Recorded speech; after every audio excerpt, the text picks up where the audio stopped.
सभी को नमस्कार।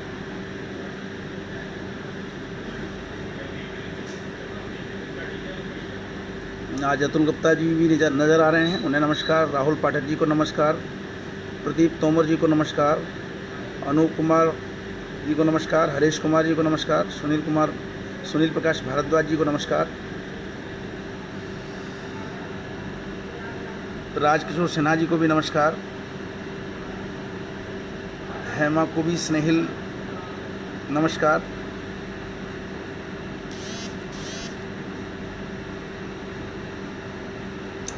और मैं जिनका इंतज़ार कर रहा था डॉक्टर नित्यानंद श्रीवास्तव जी, उनको भी मेरा जय श्री राम। अशोक मिश्रा जी को नमस्कार। हरिशंकर गुप्ता को नमस्कार।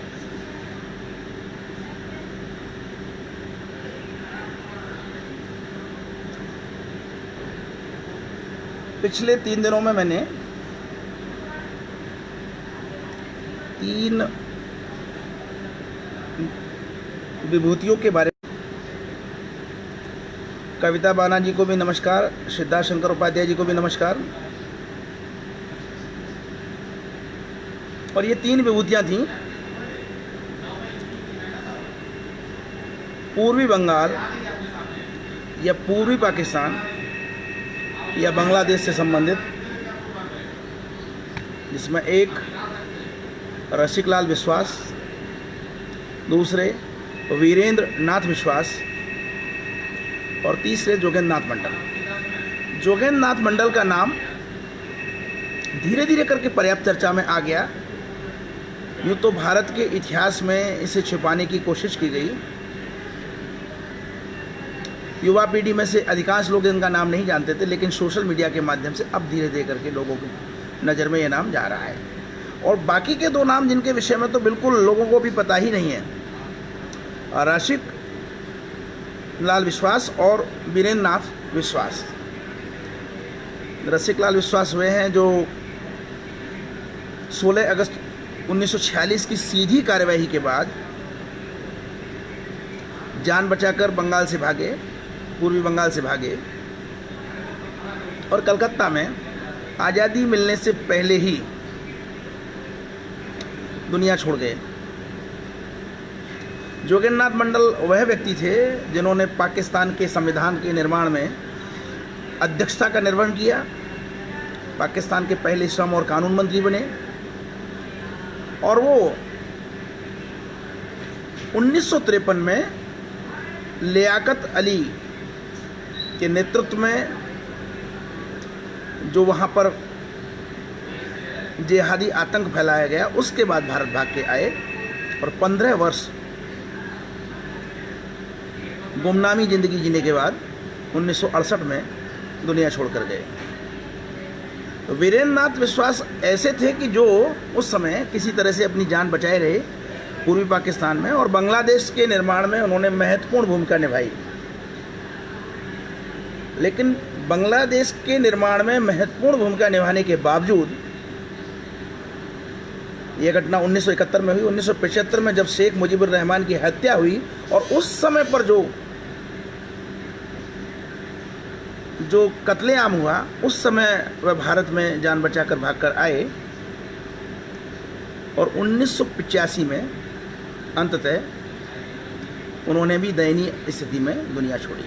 तो ये 3 नाम ऐसे नाम हैं जो भ्रम में आए जय भीम और जय मीम के।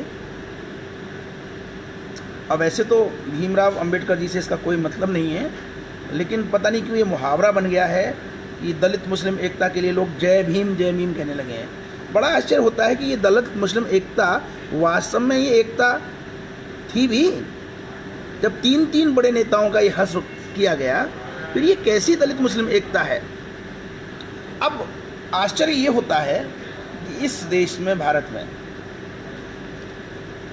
प्रोफेसर डॉक्टर रामनाथ जैसे लोग दलित मुस्लिम भाईचारा के हिमायती क्यों और कैसे प्रवर्णन करते हैं इस लघु पुस्तिका के माध्यम से।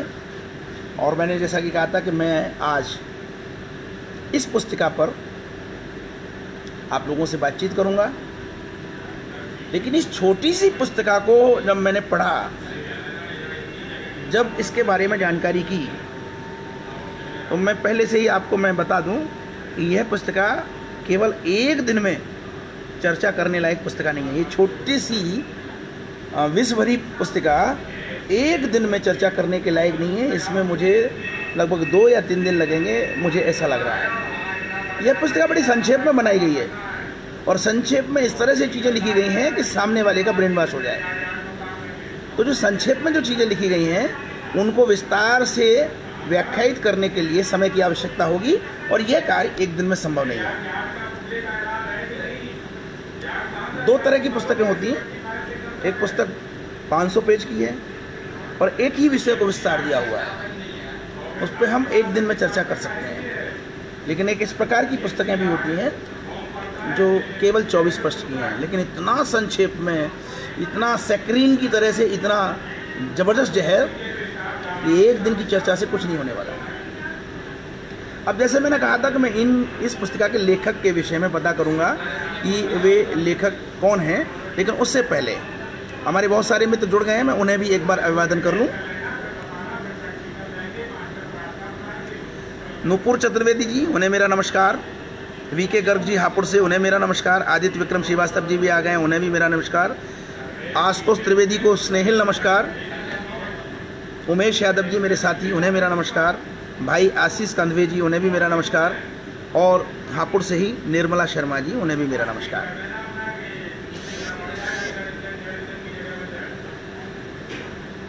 अब इस पुस्तक को जो लिखने वाले व्यक्ति थे,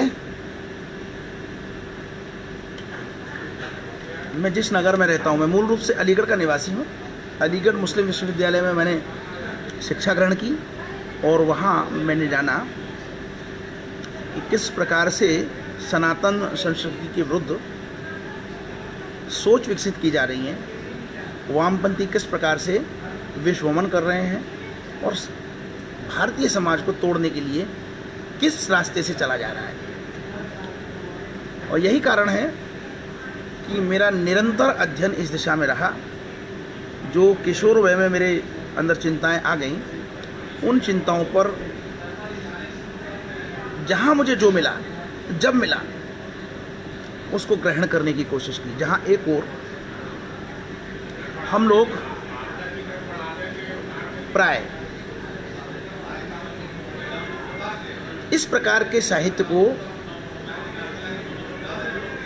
देखते भी नहीं है, कितना साहित्य है, कैसा साहित्य है, उसके अंदर क्या है।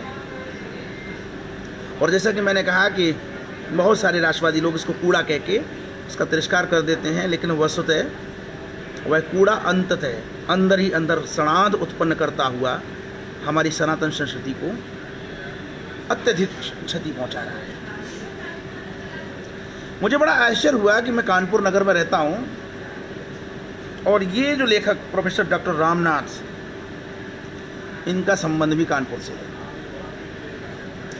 और ये चंद्रशेखर आज़ाद कृषि एवं प्रौद्योगिकी विश्वविद्यालय कानपुर के कुलपति रह चुके हैं। अब आप समझ लीजिए कि चंद्रशेखर आज़ाद कृषि एवं प्रौद्योगिकी विश्वविद्यालय के कुलपति एक छोटी सी पुस्तिका प्रकाशित करते हैं और इस पुस्तिका में सनातन संस्कृति के विरुद्ध जहर के अलावा कुछ नहीं है।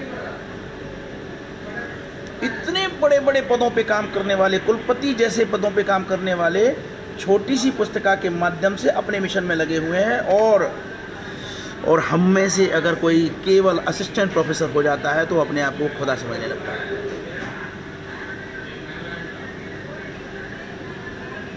यह है विडंबना और इसी विडंबना के कारण इतनी सामाजिक कठिनाइयां उत्पन्न हुई। अब इस पुस्तक में कुल 14 उपशीर्षक हैं। मैं पहले उन 14 उपशीर्षकों के विषय में बताऊंगा। हिंदू मुस्लिम दंगे या दलित मुस्लिम झगड़े, ये पहला उपशीर्षक है। दंगा कराने की नीचतम हरकत की जा सकती है, यह दूसरा उपशीर्षक है। दलितों व मुसलमानों में खूनी रिश्ता क्या है, यह तीसरा शीर्षक है। चौथा शीर्षक है कुरान पाक क्या कहता है। कुरान पाक, शब्दों पे ध्यान दीजिए, कुरान पाक क्या कहता है। पांचवा, मनुवादी दंगाइयों के लिए दंगे क्यों लाभदायक। मनुवादी दंगाइयों के लिए दंगे क्यों लाभदायक। छठा, मनुवादी दंगाई भारत को विभाजित करना चाहते हैं। सातवां, मुसलमानों को क्या करना चाहिए। आठवां, मुसलमानों को क्या नहीं करना चाहिए। नवां, दलितों और पिछड़ों को क्या नहीं करना चाहिए। 10वां, दलितों को क्या करना चाहिए। 11वां, हमारी जड़ें कहाँ हैं। 12वां, मुसलमान स्पेन के इतिहास से सबक लें। 13वां, दलित मुस्लिम भाईचारा के तत्व। और 14वां, मुसलमानों से संबंधित शंकाएं और उनका समाधान। मुसलमानों से संबंधित शंकाएं और उनका समाधान। अब ये जो समाधान है, शंकाएं और समाधान है, इसकी भी एक सूची है। इसमें भी 13 बिंदु हैं और इन 13 बिंदुओं के विषय में बताता हूँ। क्या मुसलमान विदेशी हैं। क्या मुसलमान निर्दयी व निष्ठुर होते हैं। मुसलमान हर काम हिंदुओं से उल्टा करते हैं। हिंदू गाय को माता समझकर पूजते हैं तथा मुसलमान उसे खाते हैं। भारत में रहकर पाकिस्तान के गीत गाते हैं। जनसंख्या बढ़ाकर दूसरा पाकिस्तान बनाना चाहते हैं। तलाक ठीक है या जला के मार डालना। क्या इस्लाम तलवार के बल पर फैला। गुलामी के प्रमाणों को मिटाया जाना चाहिए।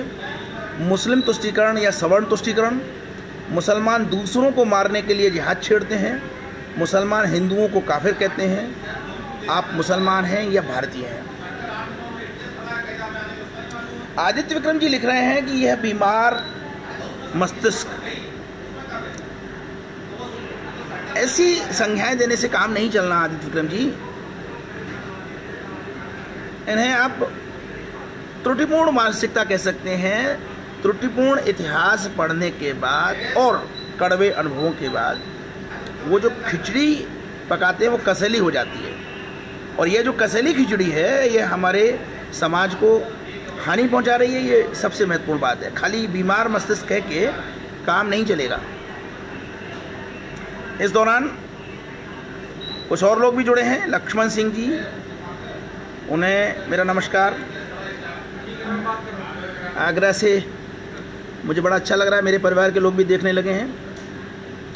मेरी बेटी छितजा, उससे मेरा स्नेह। तो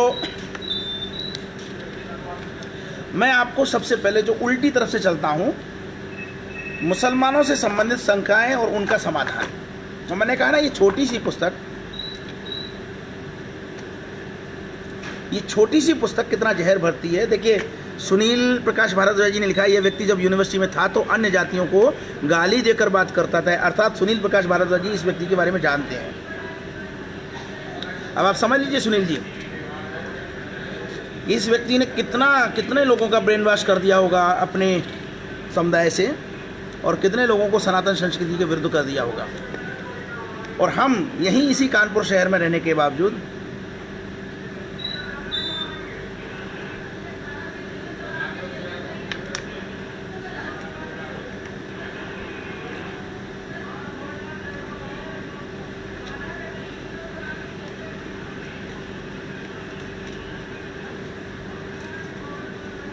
इसके बावजूद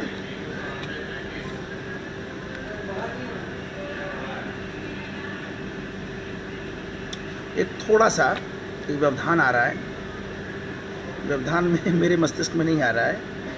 अब तो एक छोटा सा, 1 मिनट का केवल मैं आपसे 1 मिनट के लिए, एक मामला फंस गया है। मेरे सामने खड़े होकर बच्चा पर्ची दिखा रहा है कि एक मामला फंसा हुआ है।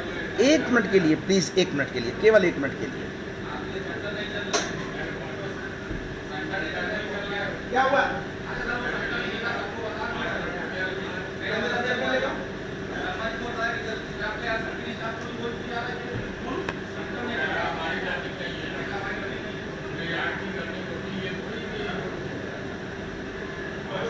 ये कौन ले आया?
ये सेंटर जो है बदमाशी कर रहा था, अब चलाएगा, तो वहीं पे था।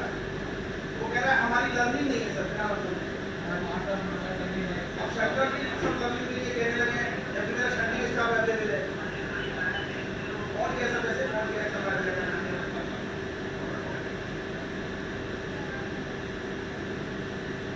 सुनते नहीं है, आपने उससे पावर में तो शिकायत तब जाके चलाया सर। अच्छा 10 सर जो है वो नारियल और 10 माया मंगा लिए सर। जी सर, पहुँच रही सर। जी सर, जी सर, जी सर, जी सर, ठीक सर, ठीक सर, ठीक है, करता हूँ सर, वो भी इंतजाम करता हूँ। ठीक ठीक सर,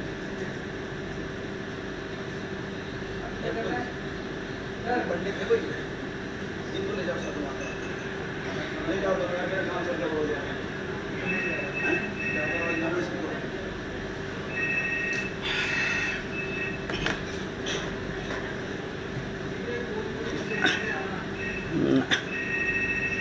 क्षमा चाहता हूँ और उम्मीद करता हूँ कि ज़्यादा लोग नहीं गए होंगे, और बता भी देता हूँ कि क्या कारण रहा।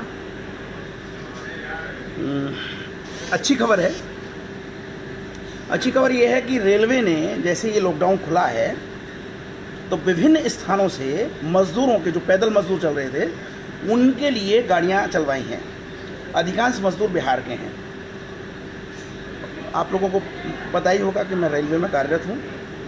मेरे यहाँ से कानपुर से दो गाड़ियाँ आज जा रही हैं। उसमें से पहली गाड़ी 5 बजे जानी थी, लेकिन विभिन्न तकनीकी कारणों से वो अब थोड़ी देर में जाएगी, तो उसी में थोड़ा सा व्यवधान आ गया था। और क्योंकि मैं प्रभारी हूँ तो मुझे अपने स्टाफ को निर्देशित करना था, इसलिए मैंने ये 2 मिनट का गैप लिया। मैं बहुत क्षमा याची हूँ, क्योंकि विचार भंग होता है। लेकिन मैं आपको बता दूं, जो बोलने वाला होता है उसका विचार भंग ज़्यादा होता है।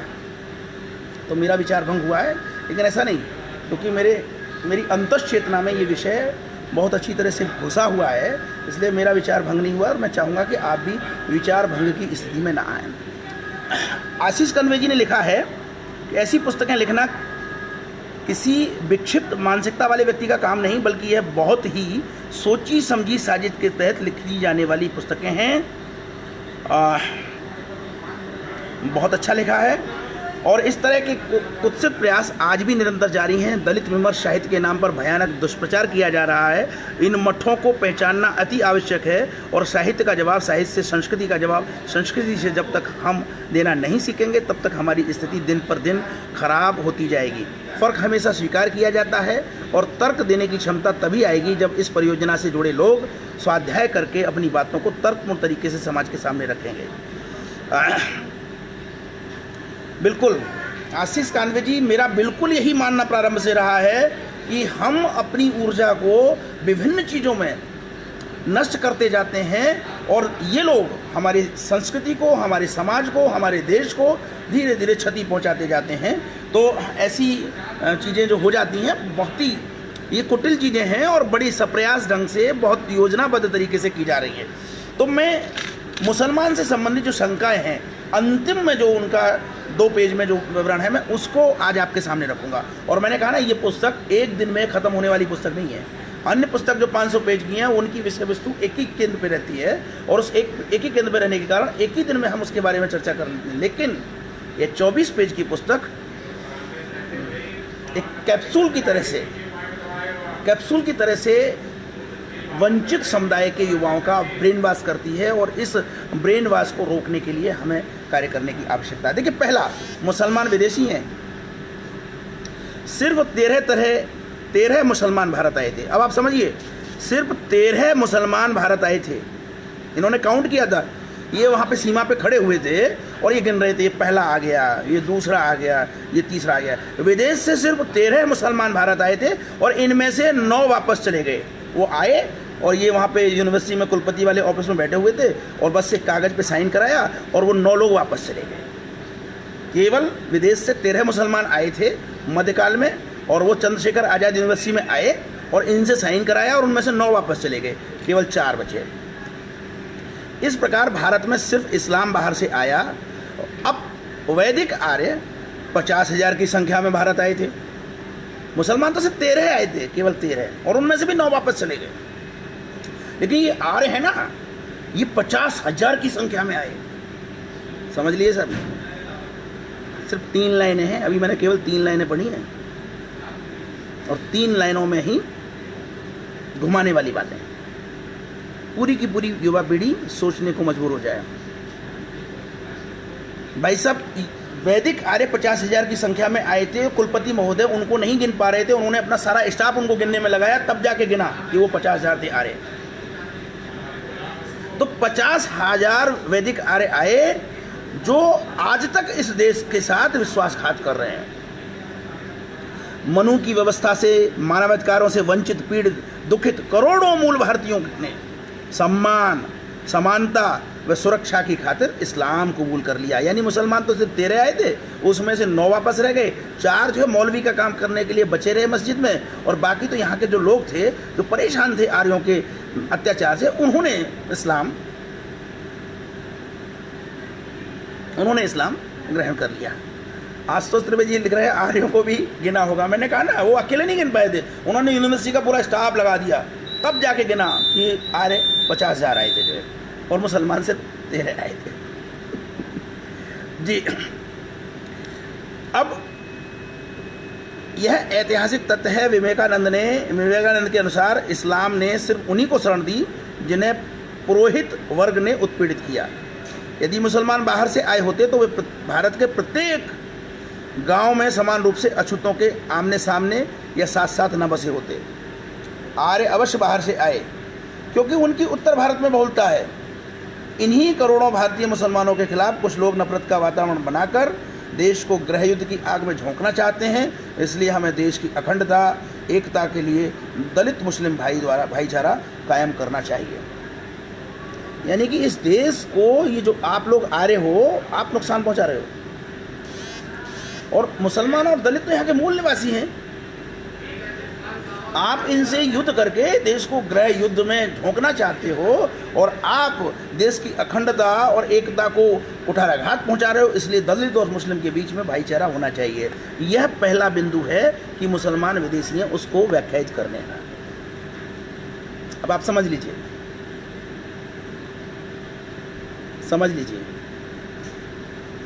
और समझ में आपकी बात आ रही होगी कितनी घातक बात है।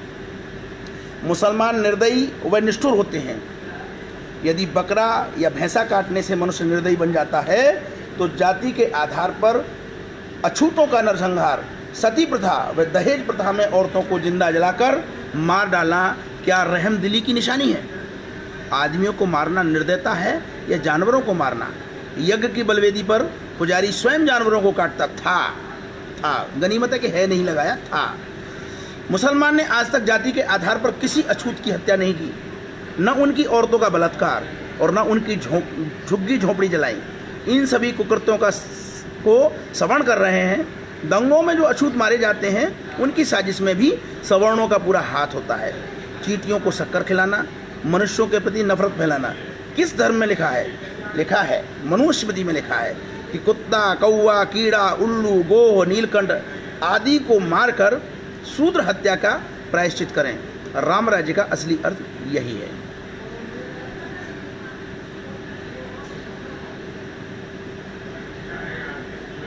ये 2 पैराग्राफ मैंने पढ़े हैं।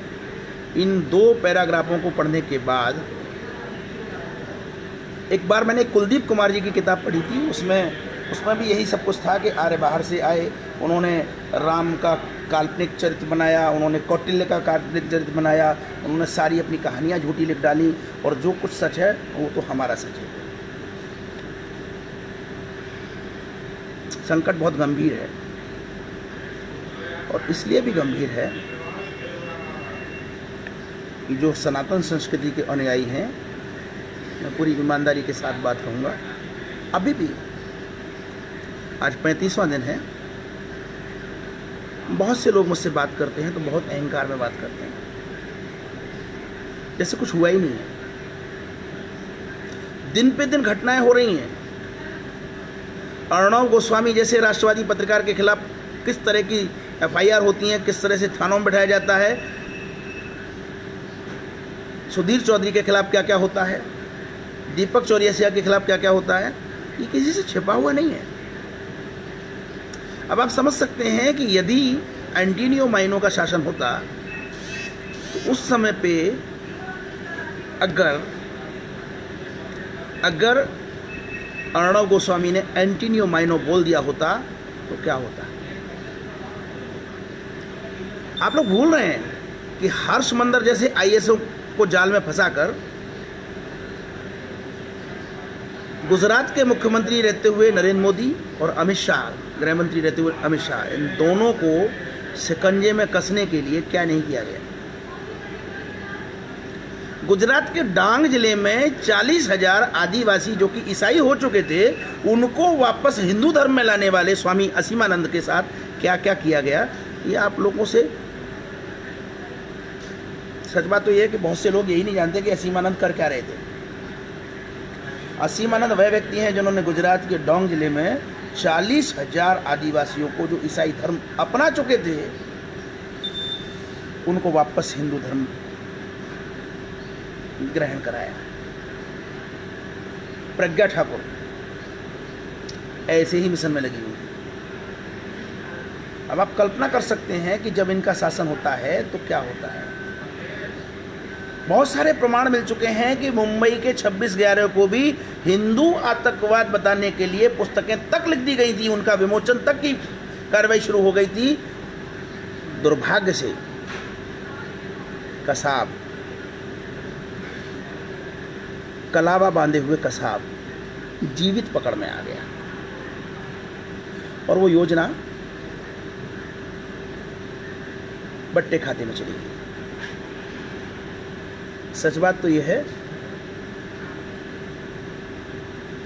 कि कसाब को भी मारने का ही प्लान था, और जब कसाब मर जाता और सारे आतंकवादियों के हाथ में कलावा होता तो उनकी पहचान बनाई जाती। ये फला हिंदू है, ये छत्तीसगढ़ का हिंदू है, ये मध्य प्रदेश का हिंदू है, ये सब जो संघ से जुड़े हुए हैं, और ये बजरंग दल के जो है वो हैं कार्यकर्ता हैं, और ये विश्व हिंदू परिषद के जुड़े हुए हैं। और इस तरह से चीज़ें करके जो है एक महल, हवा महल खड़ा करने की योजना थी, जो केवल और केवल कसाब के पकड़े जाने से ध्वस्त हो गई। और बड़े आश्चर्य की बात तो यह है कि वही हेमंत करकरे, एटीएस प्रमुख, 26/11 में शहीद होते हैं, जिन्होंने प्रज्ञा ठाकुर और असीमानंद जैसे मामलों को गढ़ा था। किसी शहीद के लिए ऐसा कहना उचित नहीं है, लेकिन साक्ष्य उसी ओर संकेत करते हैं। बहुत सारे चित्र सोशल मीडिया पर आ चुके हैं जहां पर दिग्विजय महाराज इस तरह की योजनाओं पे संलग्न पाए गए। तो आप अनुमान लगा सकते हैं कि एक तरफ इस्लामिक जिहाद जगह जगह अपने रंग दिखा रहा है, दूसरी तरफ ईसाई मिशनरीज एंटोनियो माइनो, उनका काम बखूबी चल रहा है, और तीसरी तरफ इस तरह की जहर की पुड़िया भी समाज में बांटी जा रही हैं। नीला रंग हमारे यहाँ प्रतीक है जहर का। नीला रंग, नीला थोता जिसको बोलते हैं, नीला थोता, ये प्रतीक है जहर का। हमारे समाज को नीला थोता बांटा जा रहा है, और इस नीले थोते के लिए आप सब लोगों को औषधि ढूंढनी है, औषधि बनानी है।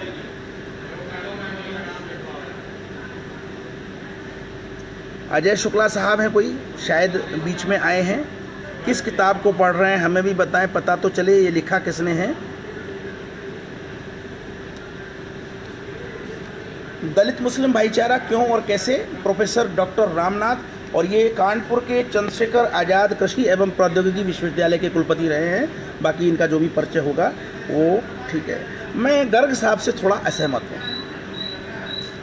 मैं आज इस बैठक में, इस वक्तव्य में स्पष्ट रूप से कहूँगा, मैं गर्ग साहब ही से नहीं, गर्ग साहब जैसे लोगों से बिल्कुल असहमत हूँ। आपने पूरा जीवन अपना निकाल दिया अपनी प्रतिष्ठा के लिए, और आप केवल सोशल मीडिया पर सिर्फ और सिर्फ वचन दे सकते हैं। यह कथन असत्य है कि वैदिक आर्य बाहर से आए थे, वे यहाँ के मूल निवासी थे और इन्होंने किस प्रकार से कोई अत्याचार नहीं किया, वेदों के प्रचार प्रसार में लगे रहे। कह दिया ना हमने, कह दिया और वो मान लेंगे। इसलिए मैं ऐसा मत हूँ कि आप जो कह रहे हैं वो आप कह रहे हैं, आपकी बात को वो नहीं मानने वाले, और आप वो बातें मानने, उसके लिए शोध हो, उसके लिए काम हो, उसमें आपका कोई योगदान नहीं है। आप जैसे लोगों का कोई योगदान नहीं है। अगर आप जैसे लोग योगदान कर रहे होते तो आज यह स्थिति नहीं आती। आप लोग केवल सुन सकते हो, आप केवल राजनीति के इच्छुक हो सकते हो, आप मुख्यमंत्री और मंत्रियों के साथ बैठने के इच्छुक हो सकते हो, आप डीएम के साथ बैठने के इच्छुक हो सकते हो, लेकिन भारतीय धर्म के लिए जो कार्य कर रहे हैं आप उनके समर्थन में आप कुछ भी नहीं कर सकते। मैं आप जैसे लोगों की प्रवृत्ति जान गया हूँ और बहुत अच्छी तरह से जान गया हूँ, और मैं कटु बोलता हूँ और मैं बोलूँगा। मैं 1 मिनट का और आपसे अंतराल चाहूँगा जो मेरा उत्तरदायित्व है, लेकिन इस किताब पे मैं पूरा बोलूँगा। 1 मिनट धैर्य रखिए, तब तक आप अपनी टिप्पणियाँ लिखिए, मैं उन टिप्पणियों पे जवाब दूँगा।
एक बार फिर क्षमा प्रार्थी हूँ।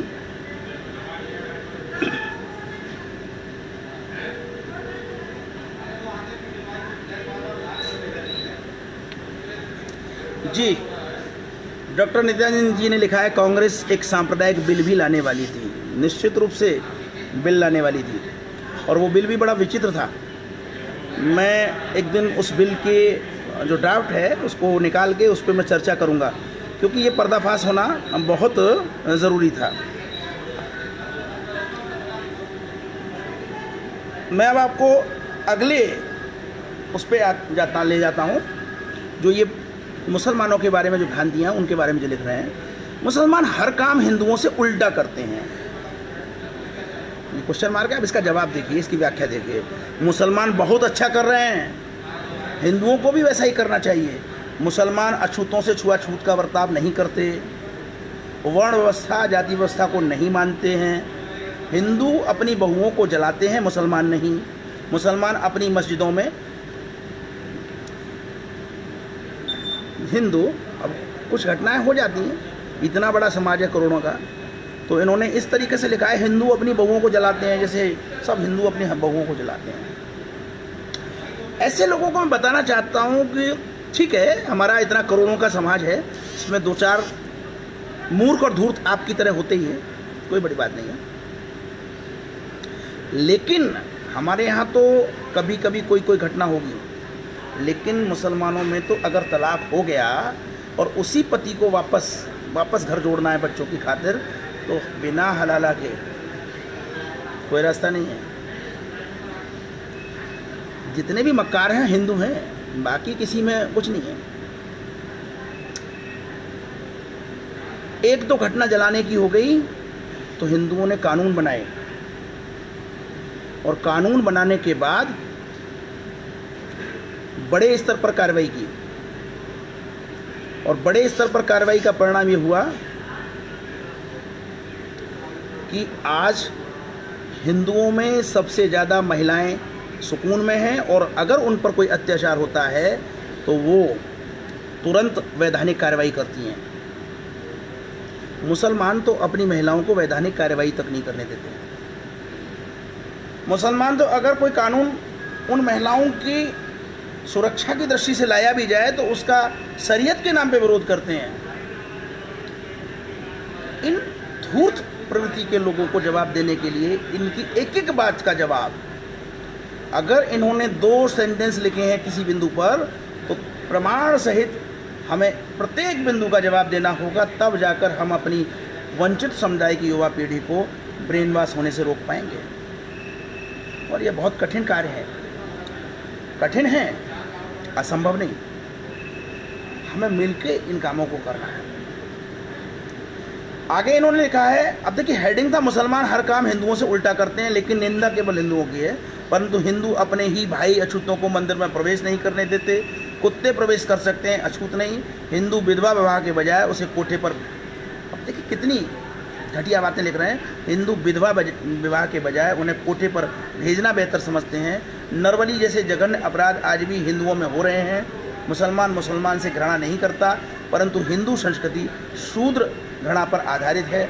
हिंदुओं में खान पान, उठन बैठन, बोलचाल नामक सामाजिक समता के तत्वों का अभाव है, जबकि मुसलमानों में ये सभी तत्व मौजूद हैं। 20 तत्व ऐसे हैं जिनको लिखकर हम पुस्तिका का कलेवर नहीं बढ़ाना चाहते। यानी कि इन्होंने जानबूझकर ये पुस्तिका इतनी संक्षेप में लिखी है कि वो सीधे सीधे माइंड पे अटैक करे। भारत में सामाजिक समानता दलित, मुस्लिम और सिख भाईचारे से ही स्थापित हो सकती है। देखा, दलित, मुस्लिम और सिख। और अब आप समझ जाइए कि नवजोत सिद्धू जैसे लोग पाकिस्तान में बुलाए जाते हैं तो क्यों बुलाए जाते हैं, क्या लक्ष्य है। नवजोत सिंह सिद्धू जैसे लोग अगर पाकिस्तान में बुलाए जाते हैं तो उसके लिए क्या योजना है, अब आप समझ सकते हैं। इस पुस्तक में, और ये पुस्तक कब की है मैं ये भी बता दूं, किस सन में लिखी गई है। ये पुस्तक 1993 में लिखी गई है। यह पुस्तक 1993 में लिखी गई है, लेकिन प्रकाशित यह पुस्तक 2011 में हो पाई। 8 साल लगे हैं इस पुस्तक को प्रकाशित करने में। और 1993 में ही ये योजना बन चुकी थी कि इस तथाकथित एकता में हिंदू, मुस्लिम और सिख सम्मिलित होंगे। और ये जो आज नवजोत सिंह सिद्धू पाकिस्तान आने जाने की जो प्रक्रिया है, ये मैं पूरी ईमानदारी के साथ बताना चाहता हूँ कि यह वही प्रक्रिया है। हमें इन चीज़ों को समझने की आवश्यकता है। अगला पॉइंट, हिंदू गाय को माता समझकर पूजते हैं तथा मुसलमान उसे खाते हैं। यदि ऐसा होता तो बैल को भी पिता समझकर पूजा जाता, ये इनकी व्याख्या है। मनुस्मृति व अन्य ग्रंथों में श्राद्ध में परोसने व यज्ञ के लिए 35 प्रकार के जानवरों के मांस का विधान है, जिनमें भैंसा व गाय भी है। सकट नामक त्यौहार में हिंदू आज भी बेसन की गाय और तिल बकरियाँ बनाकर व उन्हें यज्ञ में भूनकर उनका एक एक टुकड़ा अपने परिवार के सदस्यों को परोसते हैं। दीपावली में ऊंट, घोड़े, हाथी या बतख के आकार के शक्कर के खिलौने जो बाजार में बिकते हैं, वह सब वैदिक मांसाहार की यादगारें हैं। बौद्धों के प्राणी हिंसा विरोधी अभियान ने गाय को माता कहने पर मजबूर किया था। यदि गाय माता है तो भारत में सबसे ज़्यादा दुर्दशा व उपेक्षा गाय की ही है। क्यों है?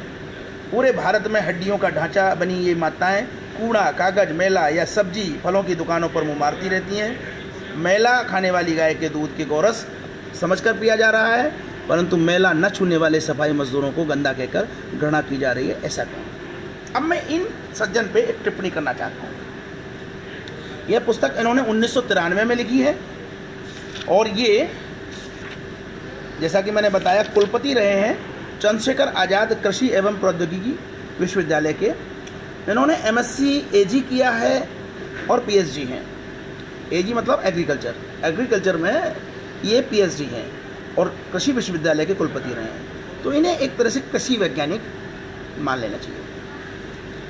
अब इन कृषि वैज्ञानिक महोदय के खाते में कृषि के क्षेत्र में कितनी उपलब्धियां हैं, मैंने आज तक नाम नहीं सुना। मुझे बड़ा आश्चर्य होता है कि जब 1965 में लाल बहादुर शास्त्री ने जय जवान और जय किसान का नारा दिया, हरित क्रांति की अवधारणा को प्रस्तुत किया, तो तमिलनाडु का MS स्वामीनाथन जैसा व्यक्तित्व जिसने बचपन में कभी गेहूं का पौधा नहीं देखा, हरित क्रांति के माध्यम से गेहूं पैदावार बढ़ाने के लिए भारत में श्रेष्ठतम कार्य करने वालों में से एक। लेकिन इस चंद्रशेखर आज़ाद कृषि विश्वविद्यालय में जाने कितने कृषि वैज्ञानिक होंगे जिन्होंने बचपन से गेहूं का पौधा देखा, उनमें से किसी एक व्यक्ति का नाम इस उपलब्धि तक नहीं पहुंच पाया। क्यों नहीं पहुंच पाया? क्योंकि वहां ऐसे लोग जब बैठे होंगे तो जो कार्य करने का है वो कैसे संभव है। जो अपने इर्द गिर्द, जैसा कि भाई सुनील प्रकाश भारद्वाज जी ने लिखा, जो अपने इर्द गिर्द इस तरह की चीज़ें करने में जुटे हुए थे, वह भला किस प्रकार से शोध जैसे कार्यों को कर पाते, जिन्हें अपने ही साथियों को गाली देने से फुर्सत नहीं, अपने ही समाज में विकृत तथ्य रखने से फुर्सत नहीं, अपने ही समाज को विघटित करने में जो जुटे हुए हैं, वो कैसे ऐसे काम कर पाते, ये समझा जा सकता है। मैं कुल मिलाकर, मैंने कहा ये पुस्तिका एक दिन की पुस्तिका नहीं है, मैं कुल मिलाकर आप सब लोगों से, आज मेरा थोड़ा बीच में ब्रेक भी हुआ, लेट भी मैंने शुरू किया और मैं ज़्यादा भी तथ्य नहीं रख पाया हूँ। मैं इस पुस्तक को कल आगे बढ़ाऊँगा। मैं बस इतना चाहता हूँ, आप सारे लोग चीज़ों का सरलीकरण मत करिए। मैं VK गर्ग जैसे लोगों से भी हाथ जोड़कर कहूँगा कि चीज़ों का सरलीकरण मत करिए, स्थिति की गंभीरता को समझिए और स्थिति की गंभीरता को समझ के एकजुट होकर काम कराने की दिशा में आगे बढ़िए। अन्यथा हमारा समाज गाल बजाने वाला समाज है और गाल बजाने वाला समाज ही रहेगा, और ये गाल जो बज रहा है, इस गाल को लोग तड़ातड़ ठोकते चले जाएंगे और हम कुछ नहीं कर पाएंगे। हमारी युवा पीढ़ी का भविष्य संकट में आ जाएगा, मुझे ऐसा लगता है। लेकिन अगर हम एकजुट हो गए, अगर हमने तर्कों के माध्यम से तर्क दिए, तो हम अपने समाज को विघटित होने से रोक सकते हैं। आज क्षमा याचना के साथ इतनी ही बात करूँगा। बहुत बहुत धन्यवाद आप सब लोगों का, आप मेरा साथ दे रहे हैं। 2 बार ब्रेक होने के बाद भी आप मेरे साथ जुड़े रहे, बहुत बहुत धन्यवाद। कल मुझे विश्वास है कि कल, क्योंकि ये सब नहीं होना है, मेरे यहाँ से गाड़ियाँ नहीं चलनी है कल, तो मैं कल पूरी तन्मयता के साथ आपसे जुटा रहूँगा। फिर लगातार फ़ोन मेरे फ़ोन पे आ रहे हैं। जब तक ये गाड़ी नहीं चली जाएगी तब तक मेरे साथी, मेरे रेलवे के अधिकारी मुझे नहीं छोड़ेंगे। इसलिए मैं आज बड़े विनयपूर्वक आज आपसे यहीं विदा लेना चाहूँगा। नमस्कार।